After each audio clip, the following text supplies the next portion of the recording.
Hello and welcome. I'm Steve Scully, contributing editor at The Hill, and thank you for joining us for our Future of Jobs Summit. I'd like to begin by thanking our sponsor, Southern Company, and its initiative, Mother Earth is Hiring, for supporting today's very important series of conversations.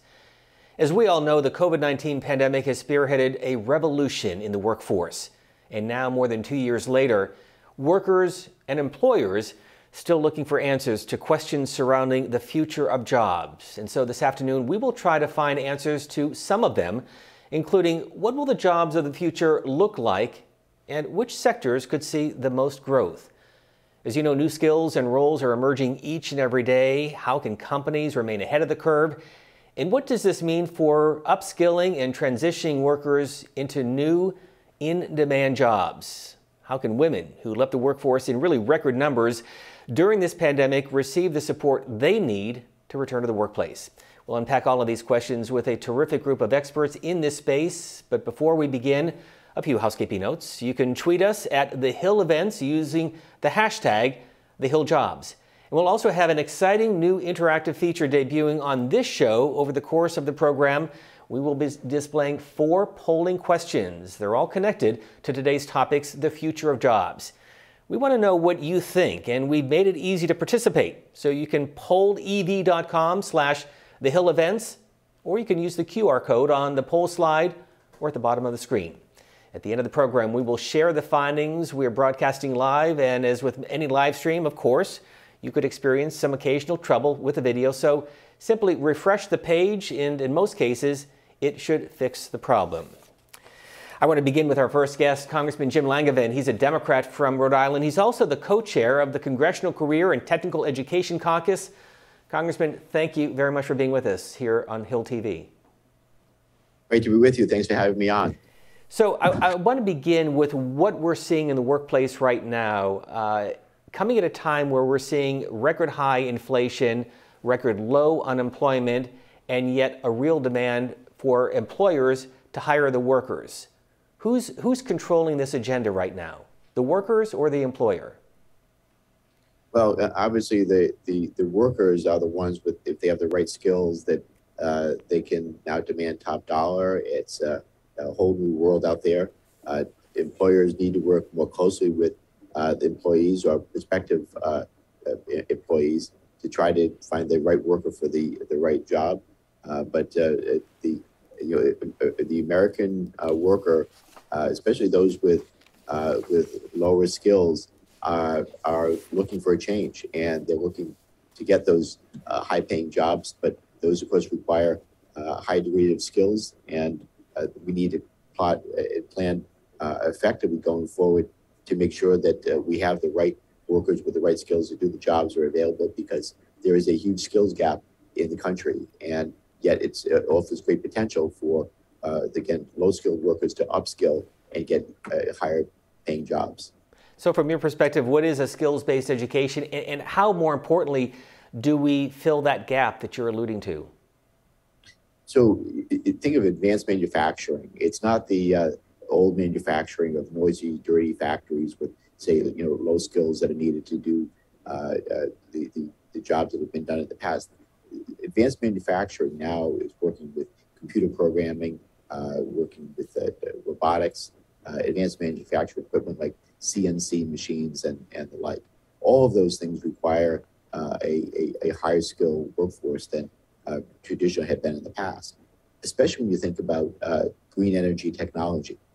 This is going to be a whole wave of new jobs coming in the future that in many ways are here today. So these are things that we're focusing on, and the caucus that I co-chair with my friend and colleague, G.T. Thompson, he and I are determined to take a modern approach to career and technical education. CTE prepares students and workers for labor-intensive trades and more. As you know, this pandemic has really been transformational on so many different levels, changing the way we work and live. How has it changed the workplace from your standpoint, and are we doing enough to make sure that those who want to get back into the workplace have the skills and the training that they need? Yeah, I think the workplace has changed a lot, and even our focus on what types of jobs that are available are out there. And so we want to make sure that both in teaching skills at the high school level are ready to meet the workforce needs. That's one of the things that GT and I, my colleague, the co-chair of the CT Caucus, that we insisted on when we revamped the Career and Technical Education for the 21st Century Act. One of the requirements is that we have to have employers and businesses at the table when curricula is developed, so that what we're teaching in schools is relevant to the skills that businesses need right now. So that is there. But there's also things like transportation, workforce center of excellence, the Cybersecurity Skills Integration Act. That's something else. Cybersecurity is a big deal right now. We all know that it's important. We saw what happened when ransomware attacks occurred on the Columbia pipeline, for example, and we need to make sure that that workers have the right skills and cybersecurity to make sure that they're defending networks that they would be working on and the equipment they would be working on. And Congressman, obviously it's difficult to paint a broad brush with so many different sectors of the economy. When it comes to career and technical education, what do employers need to do in order to keep, train, and retain those employees into the workplace, into their place of employment? Sure. Well, obviously offering work that is meaningful and challenging, but also that pays well is what employers really need to be focusing on. But obviously the jobs that are available right now, say in the energy sector, you think about OT, operational technology, it allows for great efficiency and remotely controlling the equipment that is on the network. But with that comes the vulnerability of cybersecurity intrusions that could occur. So making sure that your workforce is upskilled, that the skills that they have remain relevant are important. So employers offering the opportunities for their workforce to continue to sharpen their skills and making sure that they're properly trained so that when they're installing, say, or monitoring, maintaining this operational technology, that it's a forethought rather than an afterthought is really essential. And you obviously represent a state that has a large number of manufacturing facilities. So what are you seeing in Rhode Island? And are the employers able to keep the workers in their manufacturing plants in Rhode Island and throughout New England? Yeah, obviously we're seeing like everywhere, a changing dynamic, changing workforce and technology needs. So you think of technology squaring 18 months, we've all heard that before. Well, that means that the equipment that employees are working on and the skills they need is also changing. And so it's a constant dynamic of keeping your skills relevant, but getting ready for the next technology changes that would be occurring. Something else that we're seeing here in Rhode Island is the transition to the green energy technology. We were the first state in the country to have a functioning wind farm off our coast. That means you need the people with the right skills to obviously install the equipment, maintain the equipment, and any upgrades that will come going forward. So at the Community College of Rhode Island, for example, they're using career and technical education funds to develop the workforce needed to do that type of green energy installation and maintenance for as we transition into this green energy economy.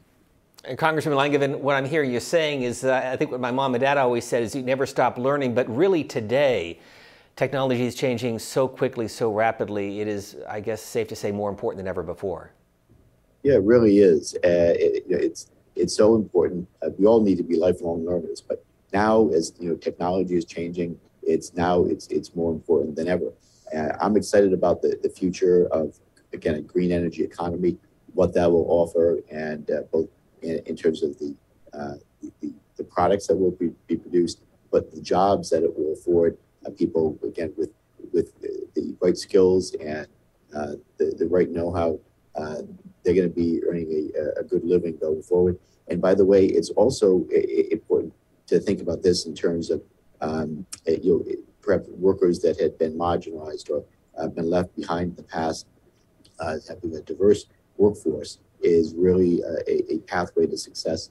It has to be a forethought rather than afterthought. So that's something else that sort of I challenge employers to be mindful of. That how do we bring on that workforce that is diverse and robust and that's going to hopefully stay with the company for a very long time and help them to be successful. But it's a partnership between the employer and the workforce. Also a partnership between the federal, state, and local government. Is the partnership working, and what areas need the most improvement? Yeah, it really is a partnership all the way around. And part of that goes right back to the education aspects of what we're doing in preparing the workforce. So I believe that employers can be a solution to their own problem of being able to find, attract, and can retain the workforce. It also means that perhaps having some of their workforce being involved in the classroom, whether it's career and technical education at the high school level, or probably even more appropriately at the college level, at the Community College of Rhode Island, where I know that there are companies that have some of their workforce actually involved in teaching some of these classes to make sure that the skills that are needed are really that are being taught that are really relevant. So it is a partnership all the way around. So bottom line, a degree is often important but not critical. It's the skills, the training, and the ongoing learning that ensures success in the workplace. Yeah, it's important to think of this. A career, say, in cybersecurity doesn't really require just a 2 or 4 year college degree. You can get your foot in the door with a certificate program. That's really relevant right now for those people that are looking to upskill their abilities. And getting their foot in the door is half the battle in a lot of ways. And right now, if you think about kids that are growing up as digital natives, something that perhaps you and I have to learn more and more about computers and technology, where kids are growing up with it that have these intuitive skills in technology. We need to harness that energy, and hopefully it leads to a pathway to a good paying job in a meaningful career. I can attest to that. Congressman Jim Langevin. He is, of course, the co-chair of the Congressional Career and Technical Education Caucus, a Democrat from Rhode Island. Congressman, we thank you for being with us. Thank you. Great to be with you.